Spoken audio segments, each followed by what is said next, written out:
ഈശോയിൽ പ്രിയമുള്ളവരെ, ഈ നോമ്പ് കാലത്ത് നമ്മുടെ ജീവിതം കൂടുതൽ ഈശോയുടെ പീഡാസഹനത്തോട് ചേർത്ത് വെച്ച് നമുക്ക് ഒരു വലിയ വിശുദ്ധീകരണത്തിലൂടെ കടന്നു പോകുവാൻ പരിശ്രമിക്കാം. സുഭാഷിതത്തിൻ്റെ പുസ്തകം 16-ാം അധ്യായം 7-ാമത്തെ തിരുവചനത്തിൽ പറയുന്നത്, ഒരുവൻ്റെ വഴികൾ കർത്താവിന് പ്രീതികരമാകുമ്പോൾ ശത്രുക്കൾ പോലും അവനോട് ഇണങ്ങിക്കഴിയുന്നു എന്നുള്ളതാണ്. നമ്മുടെ ജീവിതത്തിൽ നമ്മൾ ദൈവത്തിനോട് കൂടുതൽ അനുരൂപരാകാൻ പരിശ്രമിക്കുക. നമ്മുടെ ജീവിതത്തിലെ തെറ്റുകൾ തിരുത്താൻ പരിശ്രമിക്കുക. കണ്ണാടി ഒരിക്കലും തെറ്റ് തിരുത്തുകയില്ല. കണ്ണാടി എപ്പോഴും തെറ്റ് ചൂണ്ടിക്കാണിച്ച് നൽകുകയുള്ളൂ. നമ്മൾ ദൈവത്തിൻ്റെ വചനം വായിക്കുമ്പോൾ അത് നമ്മെ തെറ്റ് തിരുത്തുവാൻ നമ്മെ സഹായിക്കും.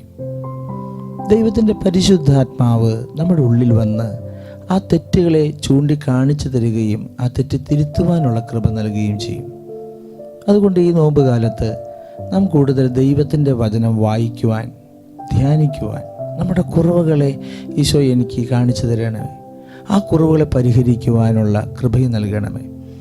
ബൈബിളിൽ പറയുന്നത് തിന്മയെ നന്മ കൊണ്ട് കീഴടക്കുവിൻ എന്നുള്ളതാണ്. നമ്മുടെ ഉള്ളിൽ ഈ തിന്മകൾ ഉണ്ടാകുമ്പോൾ ആ തിന്മയെ നമ്മൾ തോൽപ്പിക്കാൻ പരിശ്രമിക്കേണ്ടത് നന്മ ചെയ്തിട്ടാണ്.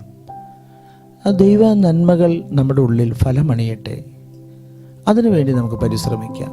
നമ്മുടെ വീട്ടിൽ, നമ്മുടെ മനസ്സിലും, നമ്മുടെ ജീവിതത്തിലൊക്കെ, നമ്മുടെ ഹൃദയത്തിലൊക്കെ ഈ നന്മകൾ എന്നും പൂത്തുലഞ്ഞ് നിൽക്കണം. ഈശോ അത്തിവൃക്ഷം പൂത്തുലഞ്ഞ് നിൽക്കുന്നത് കണ്ടു ചെന്നു. അതിൻ്റെ ഇലകളൊക്കെ മനോഹരമായിട്ട് നിൽക്കുന്നത് കണ്ടു. പക്ഷേ അതിൽ കായ്കളുണ്ടായില്ല, ഫലങ്ങളുണ്ടായില്ല. നമ്മുടെ ജീവിതം ഫലം ചൂടുന്ന നല്ല അത്തി മരങ്ങളായി മാറണം, കായ്ക്കുന്ന മുന്തിരിച്ചെടികളായി മാറണം. അതുകൊണ്ട് നല്ല ഫലങ്ങൾ ഉണ്ടാകാൻ തെറ്റുകളെ തിരുത്തി നന്മകൾ കൊണ്ട് നമ്മുടെ ജീവിതത്തെ ഫലമണിയിക്കുവാൻ ഓരോ നിമിഷവും ദൈവ സാന്നിധ്യത്തിലൂടെയും നല്ല പ്രവൃത്തികളിലൂടെയും വിശുദ്ധമായ ജീവിതം നയിക്കുവാൻ ഈ ദിവസം കൃപയ്ക്കായി നമുക്ക് പ്രാർത്ഥിക്കാം. ദൈവം എല്ലാവരും അനുഗ്രഹിക്കട്ടെ. പാവനാത്മാവേ പറന്നിറങ്ങണമേ, പാപികൾ ഞങ്ങളിൽ വന്നു വസിക്കണമേ. പാവനാത്മാവേ പറന്നിറങ്ങണമേ, പാപികൾ ഞങ്ങളിൽ വന്നു വസിക്കണമേ.